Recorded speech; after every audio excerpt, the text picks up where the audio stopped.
Luis Robert Jr. and the Chicago White Sox bullpen beat the Atlanta Braves yesterday. Let's give the bullpen its props and discuss why the victory was a classic example of how valuable LRJ is to the Southsiders next on Locked On White Sox.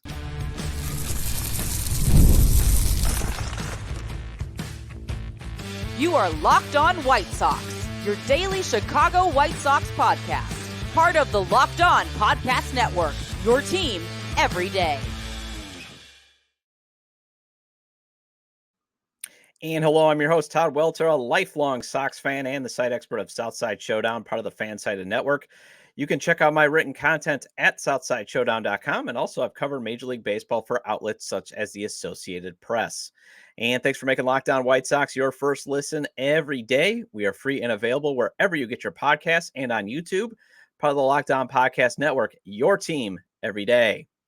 And make sure to subscribe to the YouTube channel at Locked On White Sox. Make sure to turn on those notifications as well. And also follow or subscribe to the show wherever you get your podcasts. Well, Luis Robert Jr. hit a solo home run off of former White Sox ace Chris Sale in the first inning of the Sox makeup game against the Atlanta Braves. And then the bullpen absolutely shut down the Braves as the Sox won 1-0. That's right, the White Sox bullpen that has blown leads left and right dominated the Atlanta Braves. And most importantly, Robert Jr. proved how valuable he is to the franchise. So in the first segment, let's give the pen its due, but also discuss why this game is an example of why the Sox need to hold on to LRJ. And that 39-game brutal stretch of schedule is finally over. Hallelujah.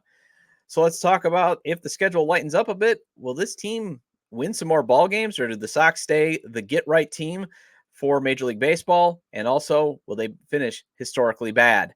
And finally, misery loves company, and the Colorado Rockies are having a miserable season too as they come to town tonight for a 3-game set. I'll discuss what to watch for / keys in that 3-game set. But this episode of Locked On White Sox is brought to you by Booking.com, Booking.yeah. The right stay can make you a fan of any city, even your rivals. Check out Booking.com for your stay today.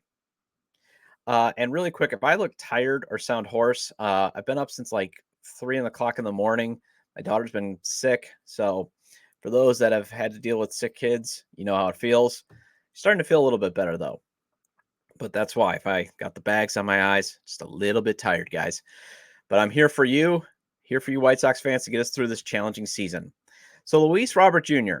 has been the subject of trade rumors recently, and he showed why he is so valuable yesterday as he crushed a solo shot in the first inning off of Chris Sale, who then dominated like you and I saw so many times when he was with the White Sox. Robert Jr. also added a hit as he accounted for half of the Sox 4 hits. That's how good Chris Sale was. And if the Sox are going to trade him, they better get 125% back for Luis Robert Jr. because he also made some key defensive plays in the field too. There was a couple of hard hit balls that probably should have dropped for doubles, but there was Luis Robert Jr. there to catch them. He was playing the position very well, made some adjustments, especially late in the game, to catch some of the balls hit to the gap. He impacts the game at the plate and in the field, and he literally won a game by himself, at least offensively. Robert Jr. obviously still trying to get into a rhythm at the plate, but he is mashing the ball since returning from the IL. He has 6 home runs in the 75 at-bats he's had since coming back from that hip flexor injury. And he has a .480 slugging percentage that's coming off the 10-day IL. Now, with the injury concerns and just one great season to his name and his lack of discipline at the plate, contenders are wary to give just full value. That is why the Sox must roll the dice and keep him through the rest of the season. Now, if the front office wants to explore trading him in the offseason, fine.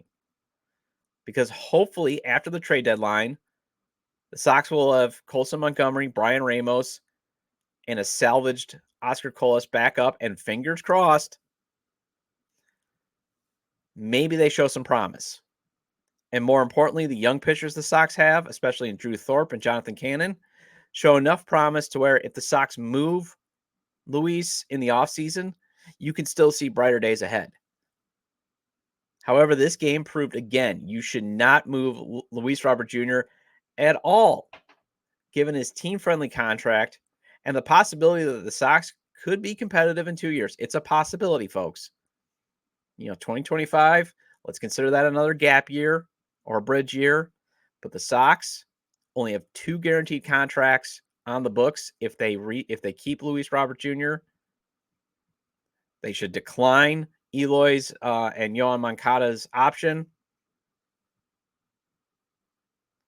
They're going to probably trade Eric Fetty, so that leaves them with 2 guaranteed contracts on the books.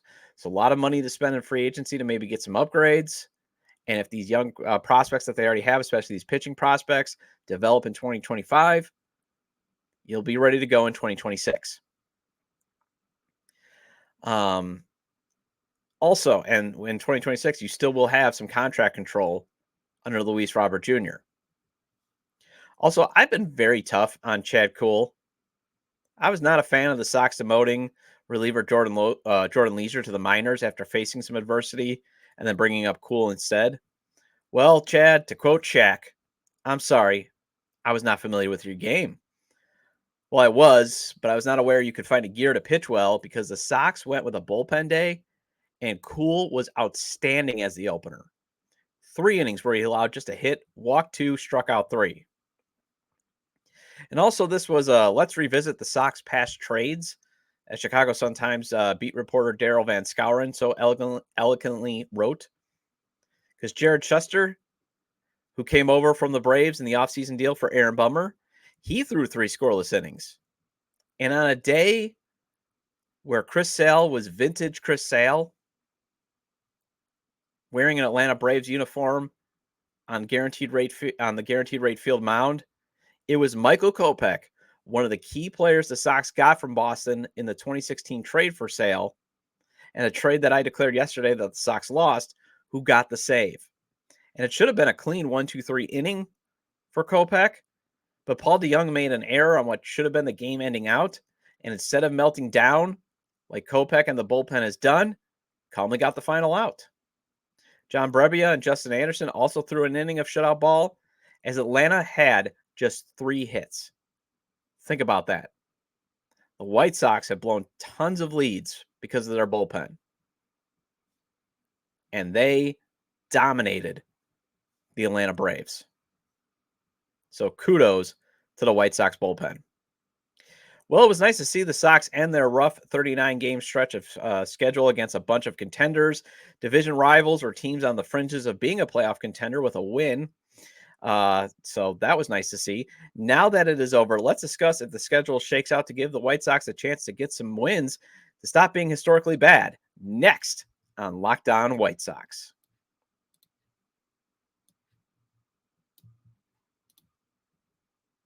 This episode of Locked On White Sox is brought to you by Booking.com. Booking.yeah. With summer travel heating up, especially travel for baseball games, it's time to explore those U.S. cities you always secretly wanted to learn more about. Yes, we're talking about rival cities. And next week, the White Sox travel to Cleveland for a 3-game set. The Sox have actually beaten the Guardians, so it might be worth it to travel to Cleveland, of all places. I know Joe Kim Noah once said nobody says they're going to go on vacation to Cleveland, but hey, see the White Sox possibly be competitive. Check out the Rock and Roll Hall of Fame Museum.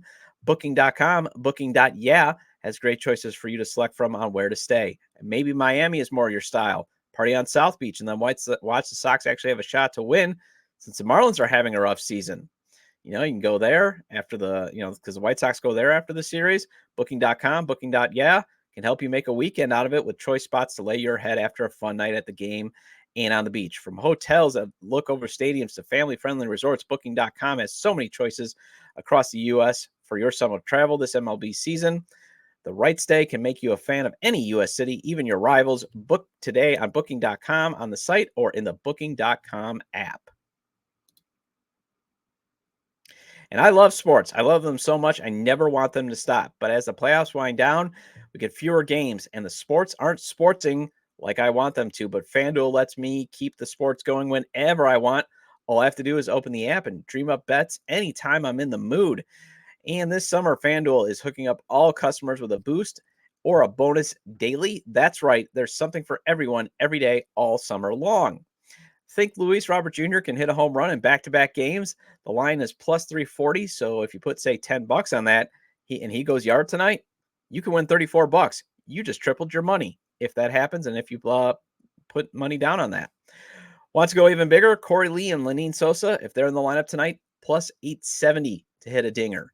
Also, maybe you might want to try the 2+ hits lines on Robert Jr. at plus 200 or Andrew Vaughn at plus 220. Again, just throwing out those lines. You might be more of an over-under person. The line is at 8.5, but both are going off at minus 110. So head over to fanduel.com/lockedon and start making the most of your summer. FanDuel, official sports betting partner of Major League Baseball.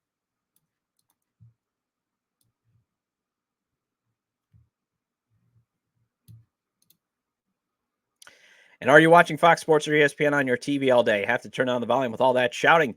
Make the switch to Locked On Sports Today, a free 24/7 sports streaming channel program for you every day to bring you the biggest sports stories without all that screaming. Locked On Sports Today brings you can't-miss analysis, opinions, and news streaming 24/7 on YouTube or the free Amazon Fire TV channels app, part of the Locked On Podcast Network, your team every day.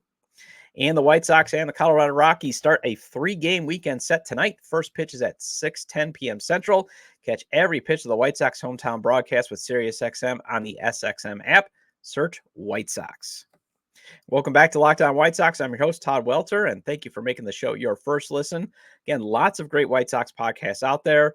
I just ask that I'm your first listen of the day. And make sure to subscribe to the YouTube channel at Locked On White Sox. Also, follow or subscribe to the show on wherever you get your podcasts. Now, the toughest part of the Sox schedule is over.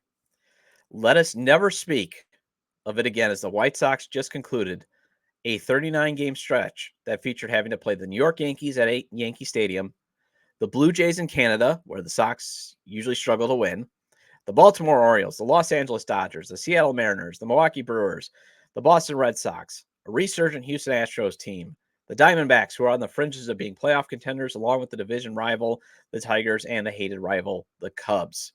And if you're a regular listener, you've heard me talk about all those games, all those series. If you're a first-timer, yeah, that's how tough that schedule was. And the Sox went 8-31 in that stretch. It went as bad as it could have went. But it's over now. So let us never, ever speak of it again. Ever. Instead, maybe you and I can have hope that at least the schedule might give the White Sox a chance to pick up some wins. Then again, if all the trade rumors become true, brace yourself for it to possibly get even worse. Yes, the Sox could still dig to keep hitting rock bottom. It's going to be really hard to win without Garrett Crochet, Eric Fedde, and Luis Robert Jr. if all three are traded. Now, Fedde, trade him. But you take away all three, and especially you take away Fedde and Crochet, you are left with a starting rotation of hope in Jonathan Cannon and Drew Thorpe. Maybe rookie Nick Nastrini also figures out his command, although he got roughed up in AAA pretty good yesterday. But you're going to have 3 rookies probably in your rotation. And then you're talking about probably Michael Soroka and probably Mike Clevenger rounding out your rotation, because the Sox should also trade Chris Flexen. I mean, the 2 guys that they have to trade in this rotation is Chris Flexen and Eric Fedde. Eric Fedde is probably your most, for sure, trade chip if you don't move Crochet and Luis Robert Jr. to get a good return back. And Chris Flexen, you should be able to get something for. He's been pitching solid. He's showing that he can get in and out of trouble. And at the very least, he could be a long reliever for a contender. And he comes on a cheap deal. So he should get you at least a really solid prospect. Someone that you could probably use. Even the bare minimum, a bullpen arm. Which again, cheap bullpen arms, especially with this team, can really help the future. We don't want to have a repeat of the contention window when Rick Hahn spent all his money, all the limited resources he had on bullpen arms, and therefore he couldn't upgrade, positions like second base and right field. The bullpen, speaking of which, could get weaker, as the Sox should trade Michael Kopech, John Brebbia, and anyone else the team wants, honestly. However, if Leisure can come back and regain the form you and I saw to start the season, you at least got a piece to build the bullpen around. And bullpen arms are like stocks. As you and I have seen, bullpen arms have good weeks and they have bad weeks. The problem is the offense, if they trade Luis Robert Jr., at least the core will be Andrew Vaughn, Andrew Benintendi, Eloy Jimenez, and Yohan Moncada once Moncada returns in July. Because you definitely got to trade Paul DeJong and Tommy Pham. But think about that core. Now, granted, Vaughn is hitting well lately. And I did read, I forgot where I read, that there's a possibility he might be traded. And if you trade him and Luis Robert Jr., then your core is Benintendi, Eloy, and Moncada. That's an inconsistent core at best and an injured one at worst. So that's why the schedule lightening up may not matter. And again, the hill I'm going to die on is the White Sox being historically bad has no redeeming value. It doesn't, because the Sox are not eligible for a top 10 pick. There's no silver lining. And yes, you should be able to find good players no matter where you're drafting. But the best chances to turn around such a terrible franchise is drafting usually in the top 5. And the Sox will not get the reward for being historically bad because of the new lottery rules. And also, the Sox have proven time and time again, they're the get-right team for the rest of the league. And you might want to play the get-right drinking game while I talk, because I'm going to mention it a lot. Although caution, if you do, I can't be held responsible for how drunk you get.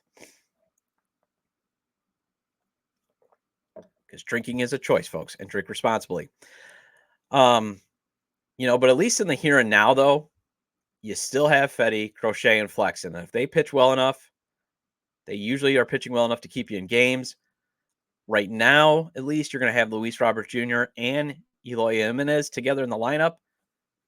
And once Eloy gets his timing back, and it looks like Luis is getting his as well, you should be able to hit some more home runs. And the Sox did hit a lot of home runs in June, so hopefully that carries over into July.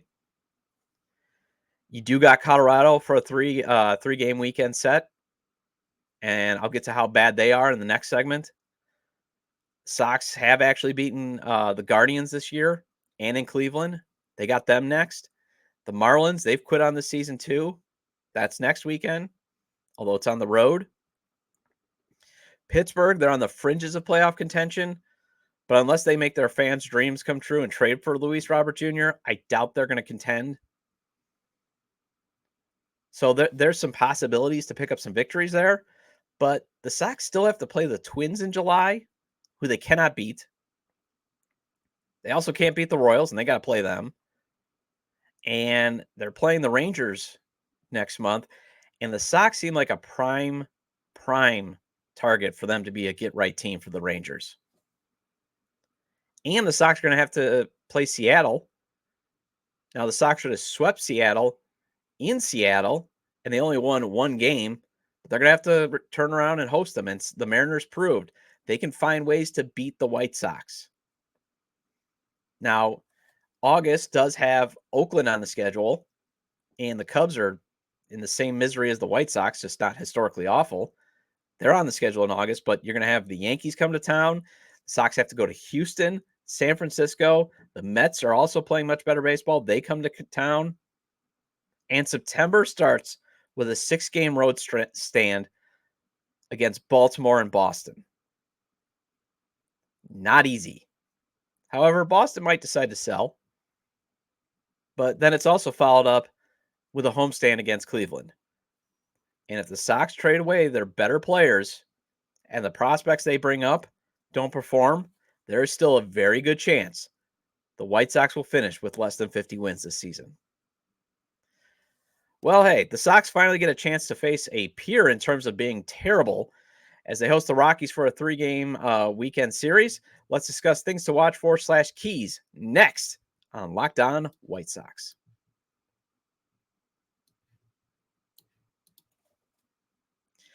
The White Sox might have been swept by the Los Angeles Dodgers this week at home, but if you went to Game 2 or Game 3 of that series, you got to see generational talent Shohei Ohtani crush home runs. Sox might be bad, but seeing a generational talent perform at a high level is something worth seeing live. Heck, maybe you want to catch a rookie sensation, as there's a chance when the Pirates come to town in July, Paul Skeens could be on the mound. With killer last minute deals, all in prices, views from your seat, and their lowest price guarantee, Game Time takes the guesswork out of buying MLB tickets.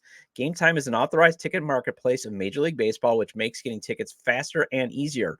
Prices on the Game Time app actually go down the closer it gets to the first pitch. The lowest price guarantee or Game Time will credit you 110% of the difference. And also get a panoramic view from your seat in the app before you buy. Take the guesswork out of buying MLB tickets with Game Time. Download the Game Time app, create an account, and use code LOCKEDONMLB for $20 off your first purchase. Terms apply. Again, create an account and redeem code LOCKEDONMLB. That's LOCKEDONMLB for $20 off. Download Game Time today. Last minute tickets, lowest price, guaranteed.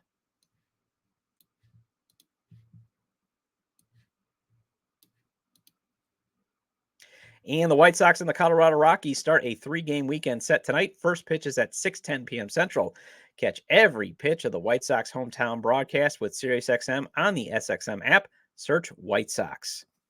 And welcome back into Locked On White Sox. I am your host, Todd Welter. Thank you for sticking with me this long. Shout out to all my everydayers.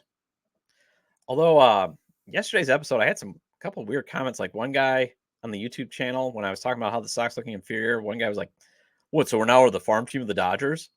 No, but when you're this bad, you're going to trade your best players to get prospects. That's what it happens. Another guy was trying to say that, oh, the Dodgers are a well-run team because they've got the Guggenheim partners. Now they're good. What I was trying to say was they're a well-run team because they have a strong leader and a strong front office. And then saying that, signing Shohei Ohtani to a $700 million deal wouldn't help the rebuild. Well, yes, it would. Number one. Number two, it's the principle that the owner laughed at the idea that he needs to spend money, especially when he wants you, the Illinois taxpayer, to pay to build his new stadium, but he won't spend the going rate to get great players. And he laughed. Jerry Reinsdorf, remember, laughed at the idea of the White Sox pursuing Shohei Ohtani. And I get it. He probably wouldn't have come here. It's the principle. I have no problem having discussions with people. I have no problem with that. Just make better points. And don't make points that, like, I need to, twirl around on a bulletin board.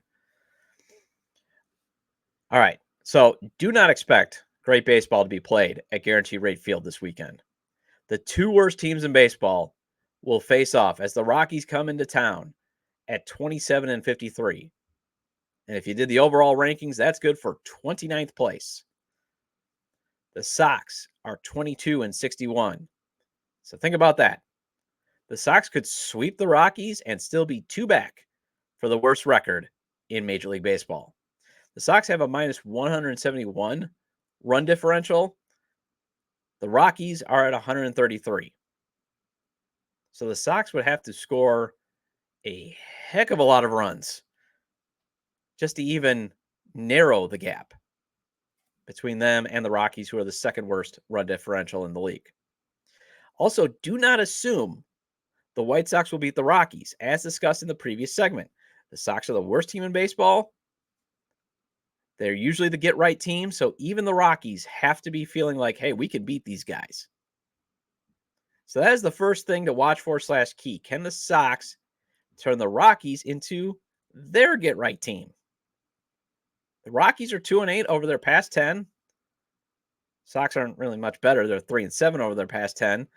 But the Sox have not won a series since mid-May when they took 2 of 3 from the Nationals. So the Sox avoided being the get-right team for the Washington. Hopefully the same goes for the Rockies.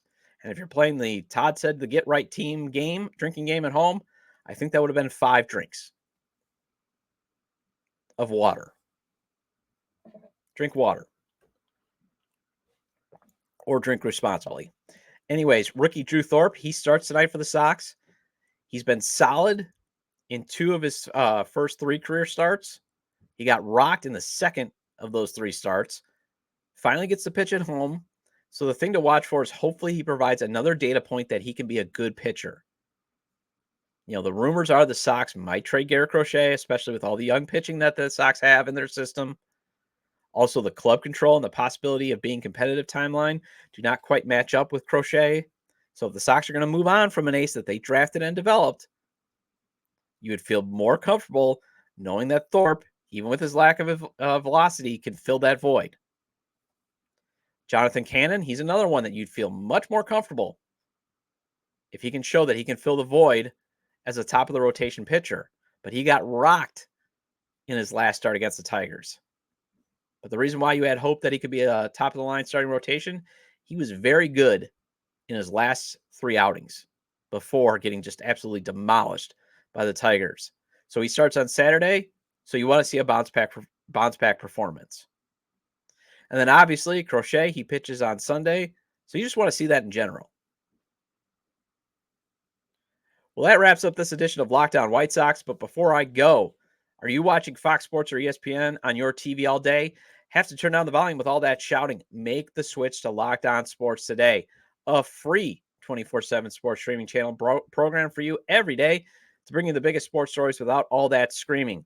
Locked On Sports Today brings you can't-miss analysis, opinions, and news, streaming 24/7 on YouTube or the free Amazon Fire TV Channels app, part of the Locked On Podcast Network, your team every day. And I'll be back on Monday to discuss how the 3-game weekend series with the Rockies went and also provide a minor league update as I normally do on Mondays. Make sure to subscribe to the YouTube page at Locked On White Sox or follow or subscribe to the show on wherever you get your podcasts. And feel free to leave comments about today's topics regarding Luis Robert Jr. and the bullpen beating the Braves. The schedule lightening up. Schedule lights up. But still the chance for the Sox to finish historically bad in the upcoming series against the Rockies. You can leave them at the episode page on YouTube, X, formerly Twitter, at ToddJDub or at Locked On Sox, or you can email me at lockedonwhitesox@gmail.com. Have a great day. See you Monday.